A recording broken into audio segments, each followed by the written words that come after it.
Crime against children tend to be local crimes with vast majority taking place within the home or family circle. There are, however, a number of areas where there is an international angle. Internet crime.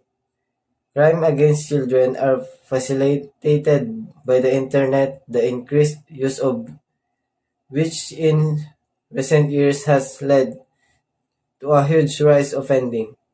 Not only can offenders distribute as access child abuse material more easily, but they can also come into direct contact with children via chat rooms and social networking sites.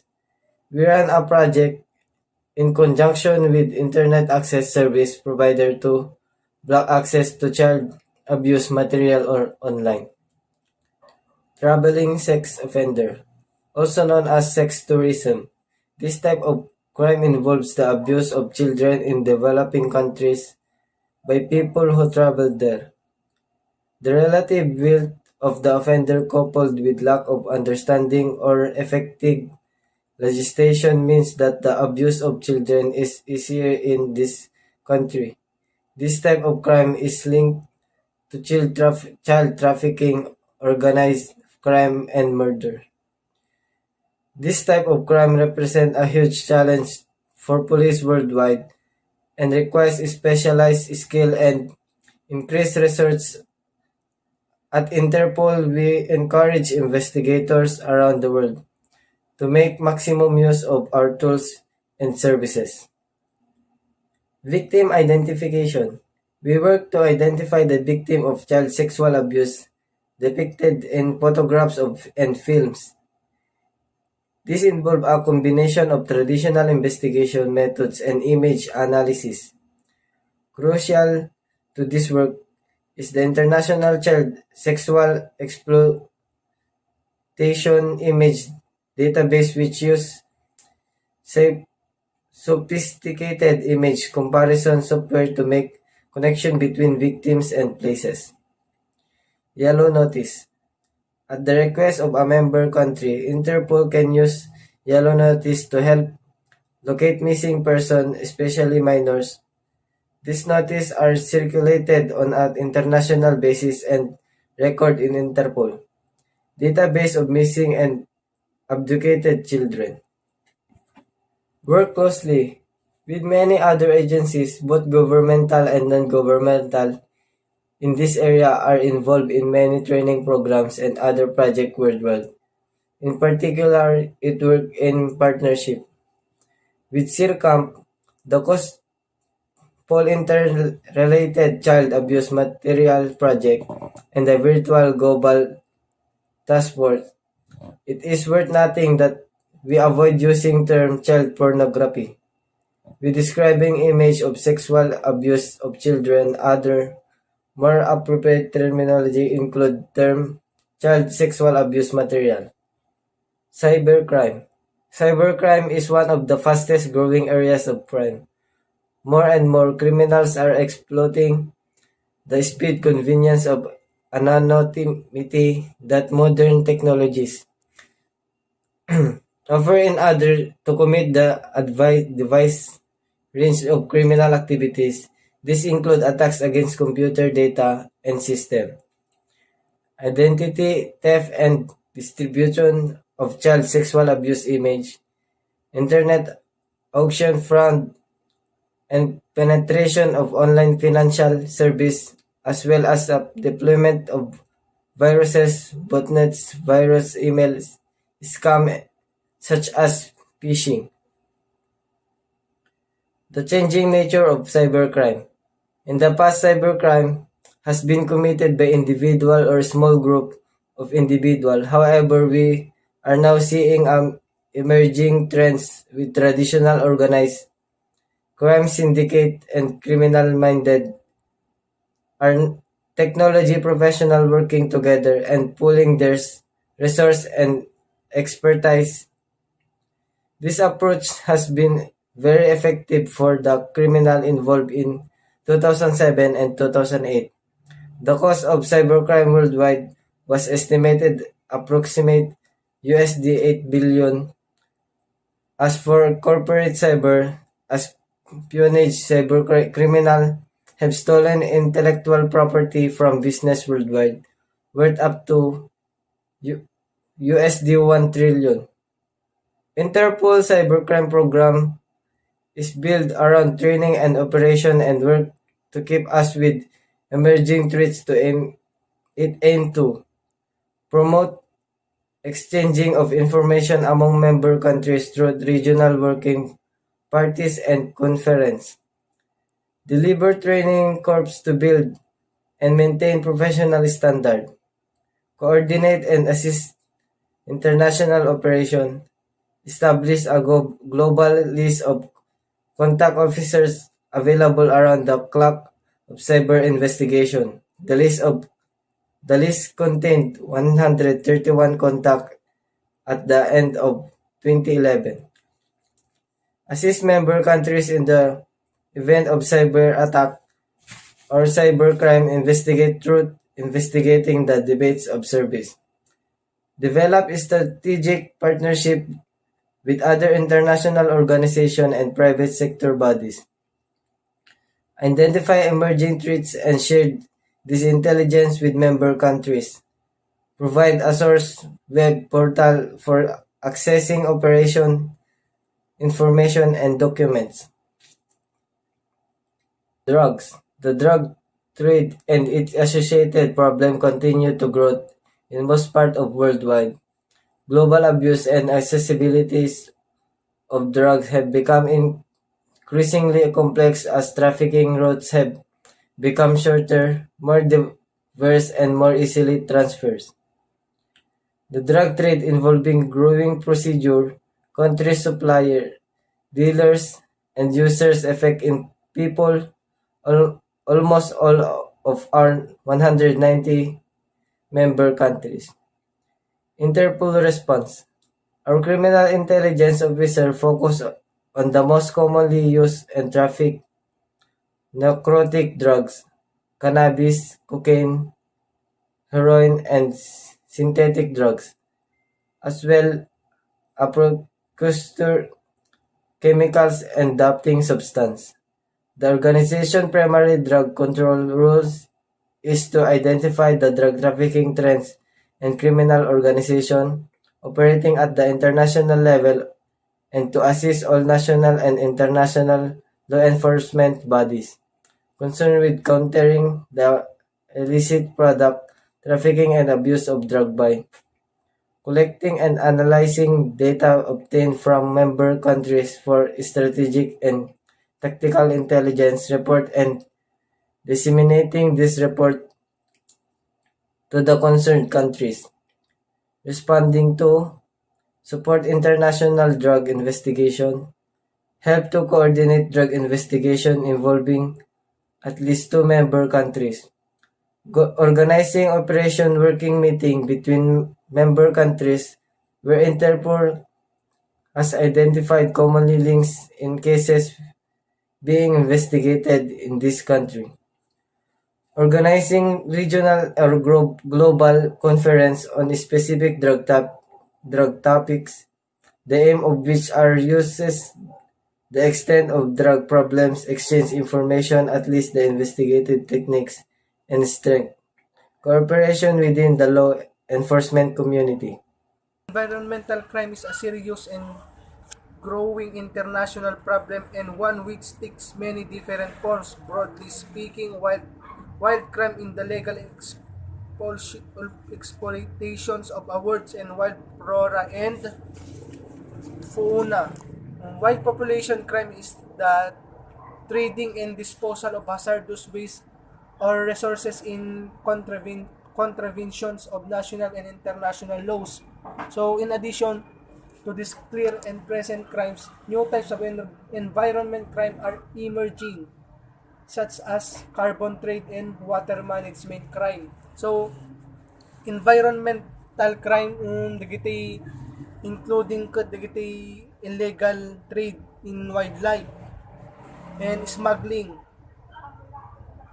digiti illegal trade of hazardous waste, illegal logging, illegal fishing, Digita itas ti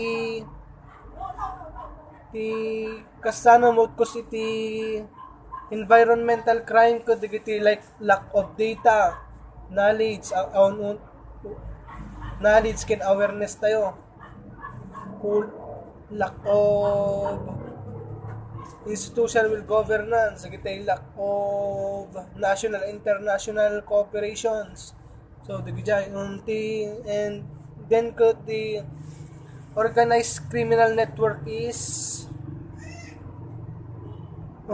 a local grouping of high centralized enterprise run by the criminal to engage the illegal activity, most commonly for profit.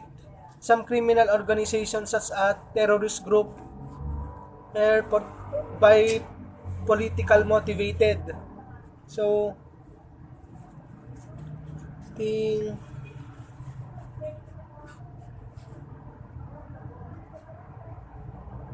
then financial crime. Financial crime. Financial crime is also often referred to as a white-collar crime.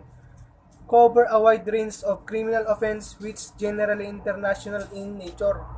Closely, closely connected to cybercrime, financial crime are often committed via internet and have major impact of international banking and financial sector, both official and alternative.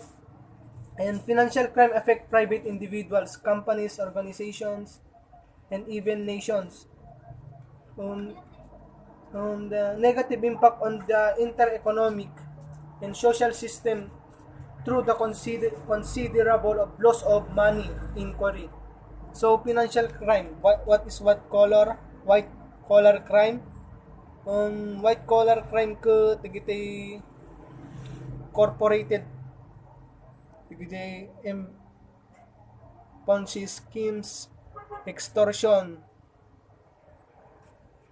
money laundering, theft, perjury, hindi kiti cybercrime. And Interpol main initiatives and financial crime focus on payment cards, money laundering, counterfeit currency and security documents, fraud. Iti sweetik, sinuswitik na pagkakitaan da.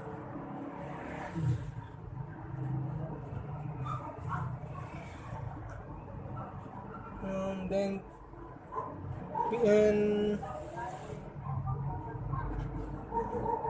may sabi nga type ti financial crime ko ti market abuse and insider dealing kung ano ti market abuse ko digiti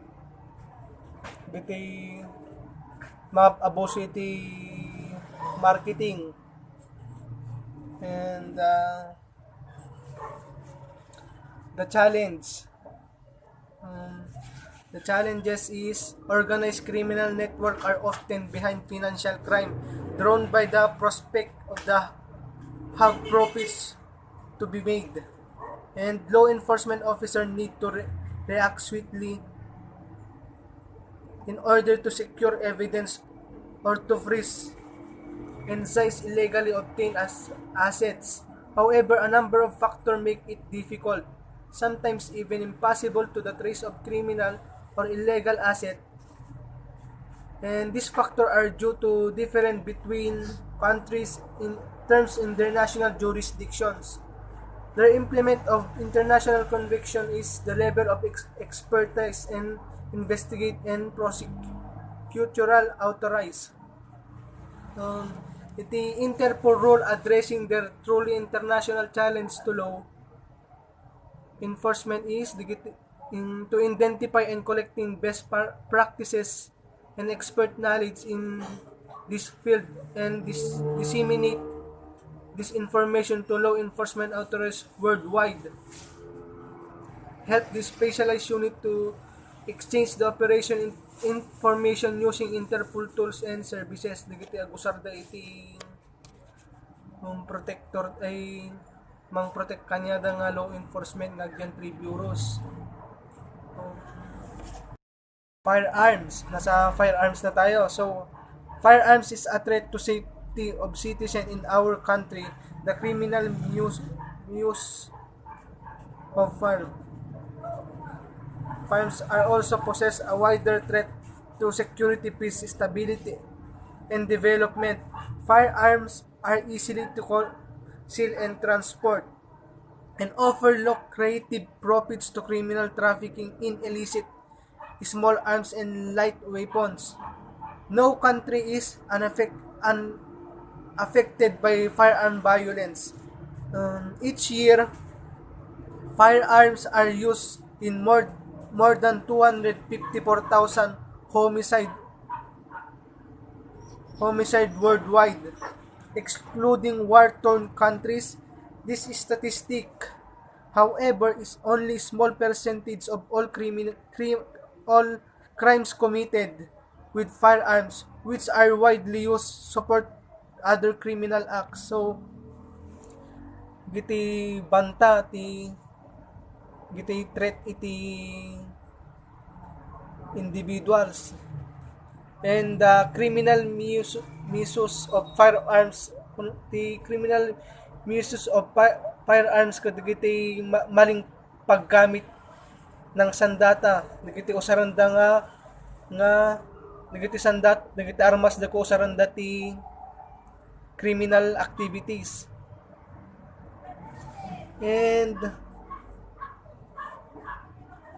dagiti kunana piditi di offer lucrative profits to criminal trafficking, kunana kadagiti mga alok nga alakon datap no makakita dati dakkel nga kwarta ikan nakat kwarta iti misa nga criminal activities. Tapos intelligence gathering. In intelligence gathering to support police officer responsible for the investigation of firearms related crimes. Interpol offer powerful tools which can be help member countries to improve their collection of firearms intelligence, use of information on the outside of the firearms, and the data can be gleaned from the inside the weapon to prevent and solve crime. Digiti intelligence gathering support police response. Giti agtinulong da tapno ma-improve da iti collection pinagala iti firearms using their di kalaing da nga agi kasa kung kasla kung baga outside firearms agtitinulong daw lang.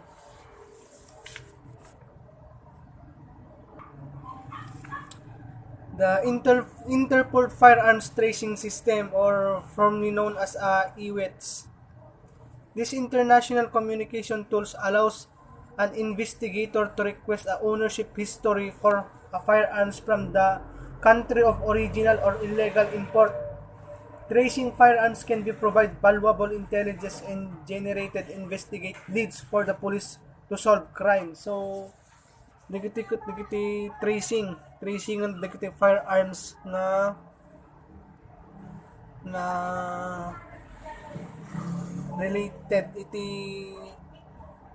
saranda pagpatay kadagasta. Firearms related crime and tracing general tailored reports. Kunana ti ko tracing ng dano anati naggapan na or sinot ng import nagiti firearms da. The Interpol Firearms Reference Table code. This interactive online tools offers as a standard way to describe firearms. This enables investigators to obtain verify the details of firearms. It makes model, caliber, and serial number, and significantly increase their chance of identifying its ownership history when submitting at the trace request. The EFRT contains more than 250 firearms reference, detailed description, and 57,000 highly quality. Dito Interpol Firearms Reference Table kung digiti kita anda no anak model digiti firearms mo no anak caliber na digiti serial number na kita anda tas no mamandan to ibagadan to kini IWETS di firearms tracing system tapno matrace da digiti firearms na mapukpukaw. The Interpol Ballistic Information Network or EBIN. Every firearm leaves unique microscopic markings on the surface of fire bullets and cartridge. Ang EBIN ay ang unang pandaigdigang platform para sa pang-international na pagkolekta, pag-uulat, pagbabahagi at paghahambing ng data ng ballistics. Providing training. An online firearms identification course is available to authorized users. Ito ay binubuo ng maraming mga module and ang kursong ito ay dinisenyo upang bigyan ang mga gumagamit ng pag-unawa sa composition, pagpupulong, pag-andar, at pagkilala sa lahat ng mga uri ng baril, kaalaman na pangunahin sa anumang pagsisiyasat na kinakasangkutan ng mga baril. Centralizing data. No single global repository of information for lost and stolen firearms exists today. Kinikilala ang halaga ng naturang sistem at ang pangangailangan na maibahagi ng mabilis at mapagkakatiwalaan ang kritikal na impormasyon ng pagpapatupad ng batas. Lumikha sila ng isang pandaigdigang database na ma-access ng mga kasaping bansa para sa pag-uulat at pag-query ng nawala, ninakaw, nakaismag o natraffic ng mga baril. International alerts. Interpol system of notices can be used to alert member countries to firearm-related threats. An orange notice can be issued to warn police, public entities, and other international organizations about potential threats posed by disguised firearm, which may not be easy to detect under normal circumstances. A purple notice can be issued to share information about specific firearms, their parts, and related objects, as well as modus operandi for firearm-related crimes. Maritime piracy. Piracy is an international crime. Piracy that directly threatens the lives and lives of seafarers strongly impact maritime activity as well as economic development. Maritime piracy affects major shipping and put risk the lives of seafarers and merchant seamen for all over the world. Maritime piracy remain a serious problem in the modern age and counter the situation of the Philippines in the fighting maritime piracy. The Philippines is a member of the Regional Cooperation Agreement of Combating Maritime Piracy and Armed Robbery to promote and enhance cooperation against maritime piracy against ships in Asia. Interpol's response. The Interpol Maritime Piracy Task Force focuses on three main areas to counter maritime piracy, working closely with the international community. Number 1. Improving evidence collection. Number 2. Facilitating data exchange. Number 3. Building regional capabilities. Working in partnership due to extent and nature of maritime piracy, international, and across sector. Partnerships are vital in order to prevent, investigate, and prosecute these crimes. Interpol work with the following international organizations: United Nations, International Maritime Organization, Baltic and International Maritime Council, European Union, Europol, Eurojust, African Union. Organized crime. The impact of organized crime ferment the everyday life of ordinary people like you and me. Organized crime vary widely from country to country. Indeed, almost all the crime areas that we can tackle at Interpol have an organized impact. Organized criminal group can be quite small. Significantly, the seriousness of the crimes committed by this group are defining elements. They may use violence and corruption. The situation of the Philippines in fighting such crime like organized crime to combat environmental organized crime in the Philippines through legal and institutional reform, capacity building in the law enforcement. Pink Panthers, armed jewelry robberies, Asian organized crime. This project facilitates cooperation among our member countries and stimulate the exchange of information between all national and international enforcement bodies concerned with countering these problems. Aims within these projects are to provide professional and technical expertise, collect, analysis, and disseminate relevant police data, coordinate international investigations, identify, establish, and maintain contact with experts in the field, publish manuals, handbooks, and report for investigators. Forensic exercise are disaster victim identification. The process of identification victims of major disasters such as terrorist attacks or earthquakes is rarely possible by visual recognition, comparison of fingerprints, dental records, or DNA samples with someone stored in databases or taken from victims. Personal effects are often to obtain a conclusive identification. For example, depending on the incident, it may take days or even weeks for recover the deceased from a mass fatality site.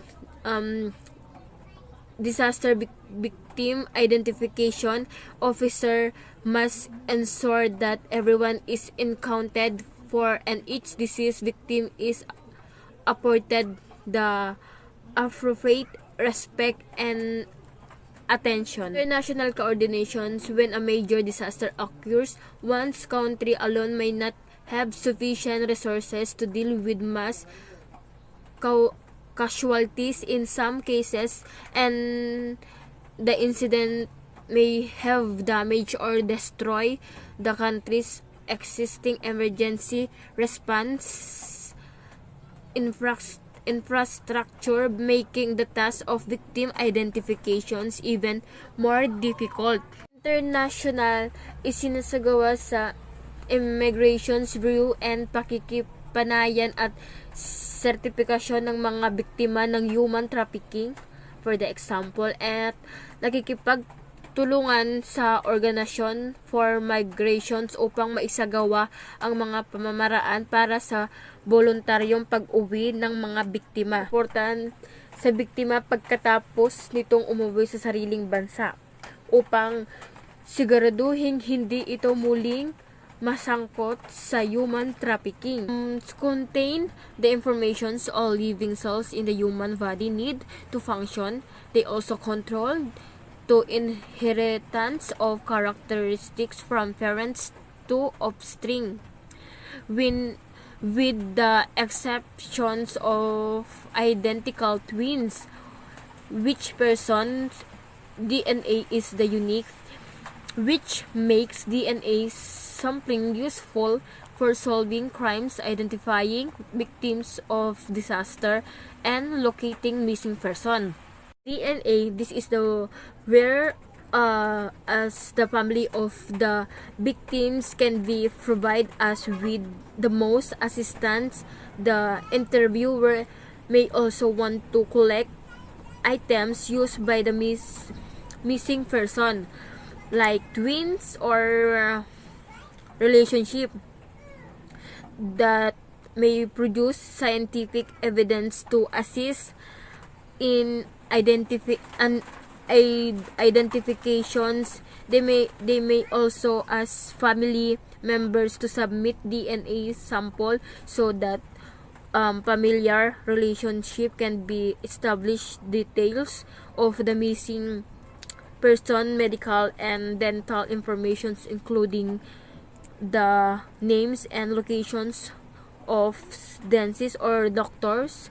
Role of DNA in solving crimes. DNA profiling can play a crucial role in solving crimes, that it has a potential to link as a series of crimes and or to place a suspect at the scene of crime. Just importantly, DNA can help to prove a suspect innocence. The first step obtaining DNA profiles for comparison is the collections of samples from crime scenes and reference samples from suspect. Samples are commonly obtained from blood, hair, or body. Advances in DNA technology enable samples to be obtained from decreasingly smaller traces of DNA at crime scenes. Using forensic science methods, the sample is analyzed, resulting in a DNA profile that can be compared against other DNA profiles within databases. This creates the opportunity for hits person to scene to scenes or person to person matches where two previous connections was known. False DNA database. Police in a member countries can submit a DNA profile from offenders, crime scenes, missing persons, and unidentified bodies in Interpol automated DNA database, unknown as DNA Gateway. The database was initiated in 2002 with a single DNA profile, but by the end of 2011, it contained more than 117,000 DNA profiles contributed by 61 member countries.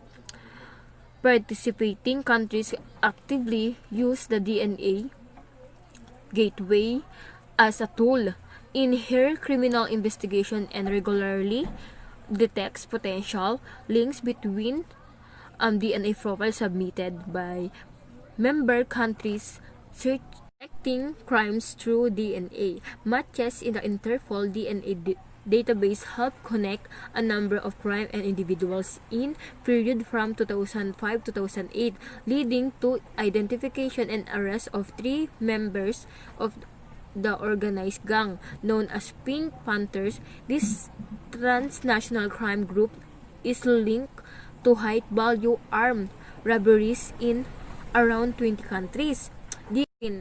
Fingerprint evidence plays a crucial role in criminal investigations, since person fingerprints are unique and do not change during the course of their life. They can be used to quickly and efficiently confirm or disprove a person's identity, for example, in checking a suspect, a border, or crossing. In addition, finger marks can be collected at a crime scene and have the potential to link a series of crimes together or no place a suspect. Fingerprints play an equally important role identifying victims following a disaster such as cyclone, earthquake, bombing of another attack. Interpol fingerprints database. Interpol we manage a database of fingerprints containing more than 151,000 fingerprints records and more than 500 crime and scene marks. Authorized user in member countries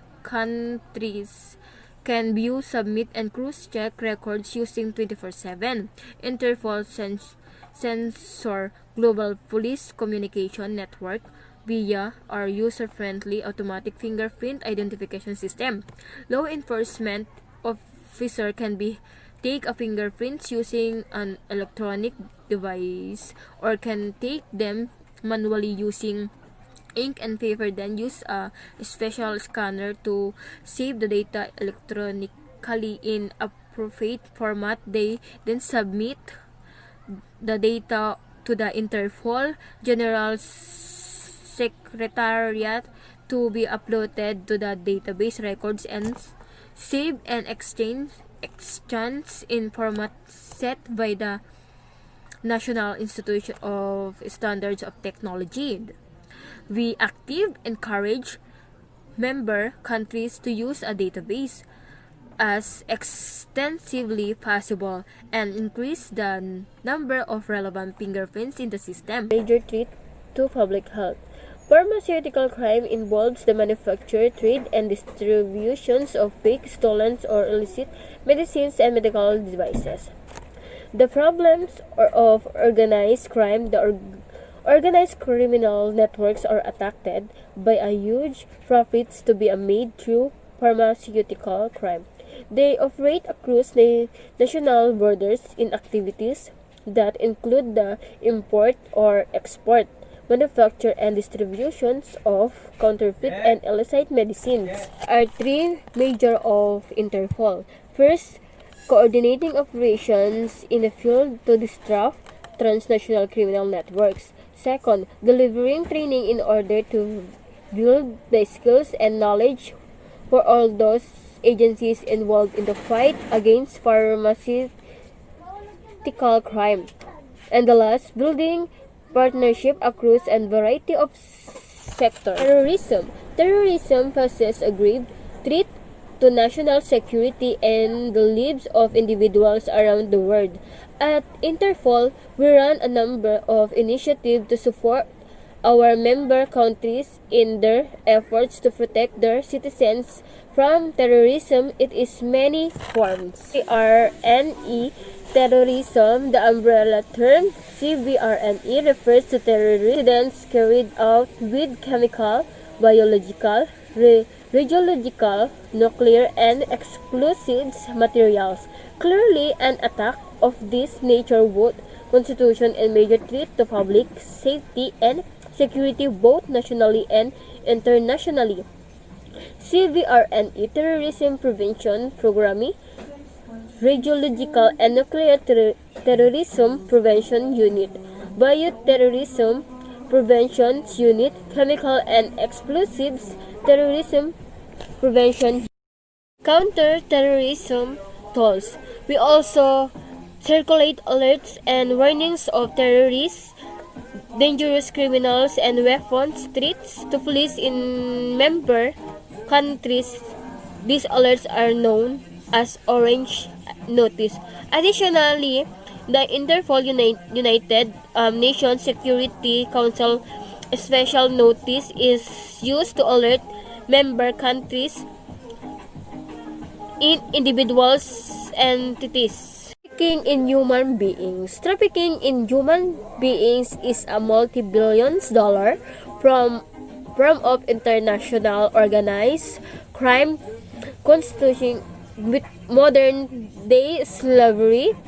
There are three main types of human trafficking: trafficking for forced labor, trafficking for sexual exploitation, and the last, trafficking or organs. Closely connected is the issue of the people smuggling, in which smugglers pressure for financial or material gain the illegal entry of an individual into a country of which he is neither or a citizen nor a permanent resident.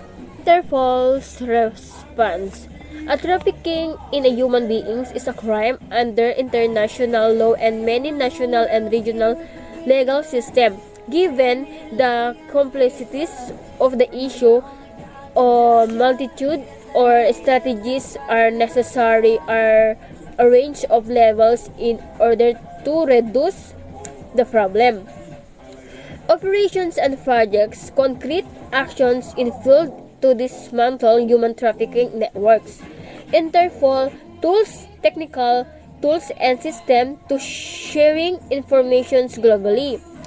Partnership, strengthening or approach by working across sectors. Events and conferences, bringing together experts from across the world. Interpol responses. Our activities revolve around the three main areas. Operation. Support the regional and global operation to break up the network behind trafficking in inflicting goods to remove dangerous and substandard goods from circulation. Training. Deliver clear, consistent, and specialized training programs under the umbrella of the International IP Crime Investigators College. This enables the investigator to effectively combat current and emerging threats posed by all the types of trafficking in illicit goods. Database. Facilitate the sharing of intelligence on trafficking in illicit goods via our secure police communications system and specialized database.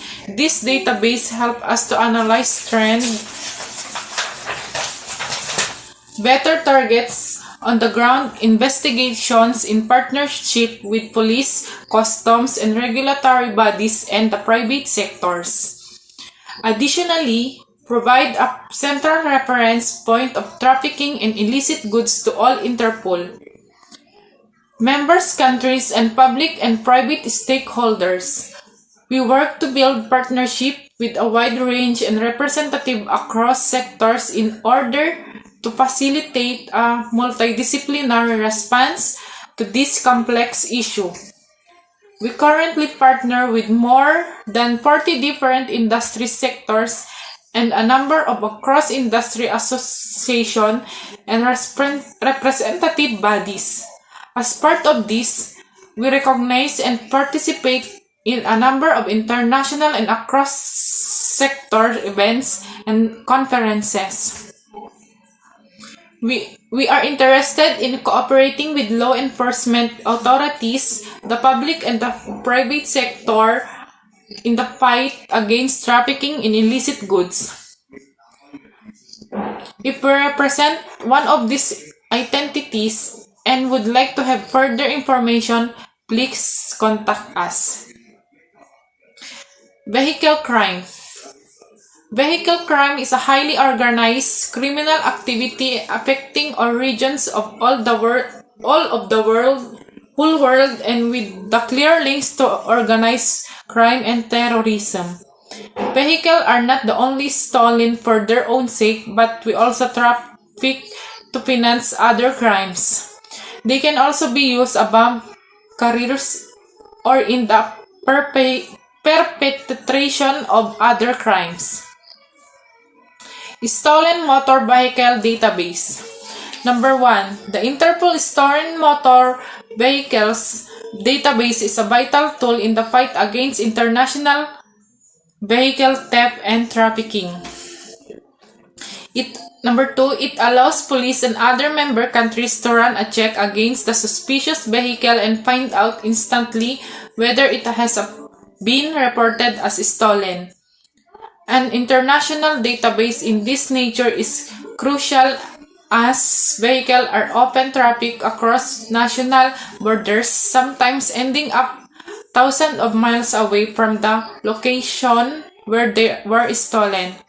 Number 3, in 2011, more than 42,000 motor vehicles worldwide were identified as stolen. Thanks to the SMB database, by the end of the year, the number of the database record has risen for more than 7.1 million.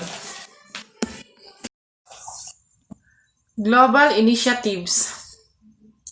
At Interpol, we have set up a number of working groups bringing together experts from across the world. These working groups have developed a range of projects focusing on specific issues. For example, delivering training, project forming train, working with car manufacturers, and supporting operation. Number 14, works of art. The theft of cultural object affects developed and developing countries alike. The illicit traffic in cultural heritage is a transnational crime that affects the country's origin, transit, and final destination. The illicit trade is work of art sustained by the demand of the art market, the opening of borders, the improvement of transport system, and the political stability of certain countries. At Interpol, we are working the rise awareness of the problem among the relevant organization and the general public. We encourage not only police but also art of antiques, dealers, and owners of work of art to play an active role in exchange of information. This combined action will strengthen our effort to curb the erosion of all of our cultural heritage. International data published the first Interpol notice on stolen work of art in 1974. Since then, we have developed a highly efficient system for circulating information in the form of database accessible not only the law enforcement agencies but also to members of the public who have been provided these specific access rights. In addition, certain types of data can be accessed openly by the general public. The most recent stolen work of art reported to Interpol, recovered work of art that have been recovered but remain unclaimed by their owners. Further resources are also available in this website. The latest Interpol poster showing the most wanted work of art, Project ID, the international standard of describing cultural objects in order to facilitate their identification. Frequently asked questions. 15. Corruption. The effects of corruption are far-reaching. It can undermine political, social, and economic stability and ultimately threaten the safety and security of society as a whole. Corruption creates a fertile ground to organize criminal activities when terrorism as criminals are aided their illegal activities by the complicity of corrupt public officials. Economic globalization has made corruption to borderless crime. The competitive world of international business can leave companies exposed to bribes and fraudulent financial practice. Corrupt transactions can cross multiple jurisdictions, making the ensuing police investigations both time-consuming and complex. Returning stolen to public funds. The global focal point network of asset recovery provides a secure information to exchange platform for the recovery of criminal assets. authorized the law enforcement officer from each member country are designated and focal points and can respond quickly when other country requires assistance. The aim of this initiative is to support asset freezing and the seizure, confiscation, and recovery of the stolen assets. It facilitates and secure exchange of sensitive information among the focal points from anti-corruption and asset recovery agencies. Working in partnership, we cooperate closely with a number of national, regional, and international bodies, such as the International Anti-Corruption Coordination Center. The IACCC bring together specialists, law enforcement officers from multiple agencies around the world to tackle allegations of grand corruption and help bring corrupt elites to justice. Interpol has deployed a liaison officer to the IACC to provide support and advise the member countries, facilitate secure communication, and coordinate training and facilities building. Interpol works in partnership with other international organizations such as United Nations Educational, Scientific, and Cultural Organization, International Council of Museum, United Nations Organization for Drugs and Crime, and World Customs Organization.